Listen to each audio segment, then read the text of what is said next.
এই যে গাল ফুলে আছে রাজনৈতিক দলের লোক, আমরা তো বুঝি রে ভাই, আমাদেরকে ডাকে না কেন, একটা জাতীয় সরকার করে আমাদেরকে দায়িত্ব দেয় না কেন, এইটাই তো কথা। তো সেই কথাটা আমি সবার সামনেই বলতেছি। আমি প্রধান উপদেষ্টাকে অনুরোধ করব, আপনি বিএনপি থেকে 10 জন আর ওই অন্য যে দল আছে যেটাকে মনে করেন আপনি ভালো, একটা মন্ত্রী নিয়োগ দিয়ে দেন, সব কিন্তু একবার পানি ঢালে দেবেন সব কিছু। কোলে নিয়ে নেন, কোলে নিয়ে বল বাবা যে এইটা তোকে দায়িত্ব দিয়ে দিলাম, যা তোরাই সংস্কার কর, আমি আসি। তার দেখবেন যে 5 বছর কেউ আর কোনো কথা বলবে না। এটা করতে পারেন ডক্টর ইউনূস, নিশ্চয়ই করতে পারেন। এটা জাতীয় সরকার, আমার মনে হয় ইমিডিয়েটলি ঘোষণা করে এই সংস্কার টংস্কার যা হইলো, এই জাতীয় সরকার সেটাকে পাশ করে দেবে। ডক্টর ইউনূস প্রথমে এসে কি বলেছিল, যে যদি মানে আমাদের উপরে চাপ সৃষ্টি করা হয় বা, তাহলে কিন্তু পুরো উত্তর পূর্ব ভারত এবং মিয়ানমার কিন্তু রক্তক্ষরণ হবে। উনি বলেছেন তো, আমার তো নিজ কানে শোনা, যে আমাদের এখানে কোনো রকম অসুবিধা সৃষ্টি করলে আপনার ওই মিয়ানমার এবং মিয়ানমারের কিছু অংশ এবং উত্তর পূর্ব ভারত কিন্তু রক্ত ঝরবে এখানে। আজকে দেখেন এই বর্ডার কিলিং বন্ধ হয়ে গেছে না?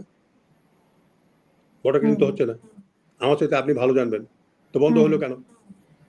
তার মানেটা হলো ভারতকে চাপ দিতে সক্ষম হয়েছে এই সরকার। তো ওইটা জানার পরেও তার সন্দেহ থাকার কথা নয়। আপনারা এই বিশ্বাসটা এই সরকারের উপর কেন রাখছেন না? আমি তো দেখতে পাচ্ছি যে বর্ডার কিলিং বন্ধ হয়ে গেছে, শূন্যের কোঠায় নেমে আসছে। Last 2 months there is no killing, border killing.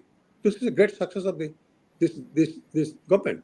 এটা বিএনপিও বন্ধ করতে পারেনি, আওয়ামী লীগও বন্ধ করতে পারেনি, জাতীয় পার্টিও বন্ধ করতে পারেনি।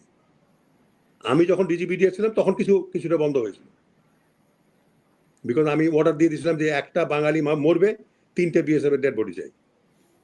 আমি এখনো বলতেছি, এখনো বলতেছি।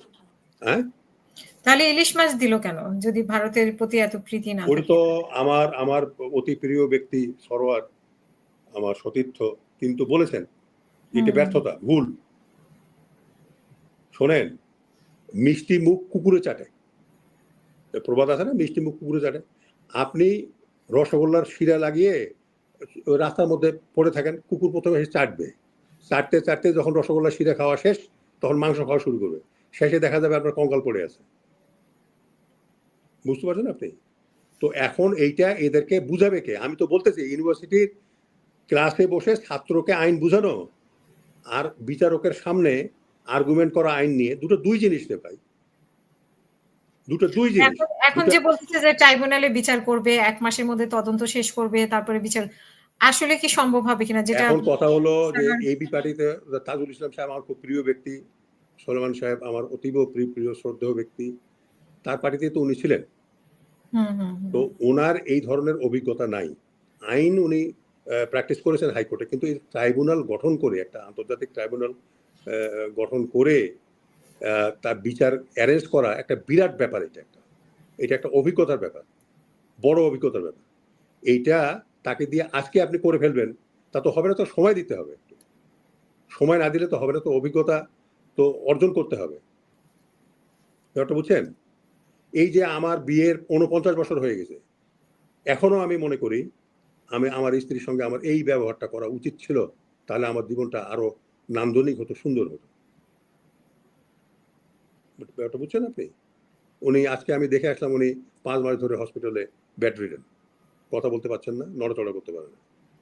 এখন এই যে 50টি বছর আমরা একসঙ্গে পার করেছি, তারপরেও মনে হয় যে আমার অভিজ্ঞতা হয় নাই, যেটা হওয়া উচিত ছিল আমার। তো কাজেই অভিজ্ঞতা অর্জনের জন্য সময় তো দিতে হবে।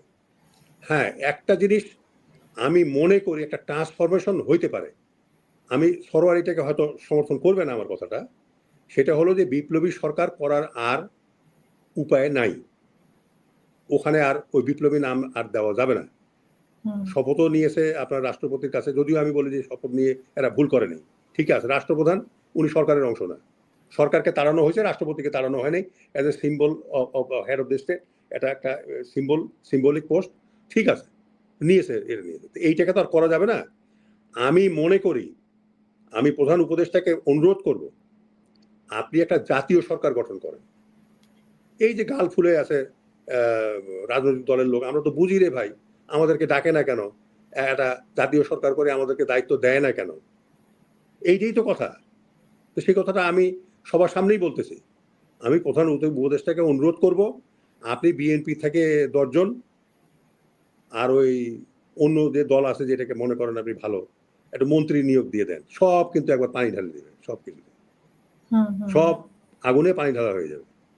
গাড়ি পাবে, বাড়ি পাবে, গাড়িতে ফ্ল্যাগ পাবে, মানে পাওয়ার পাবে।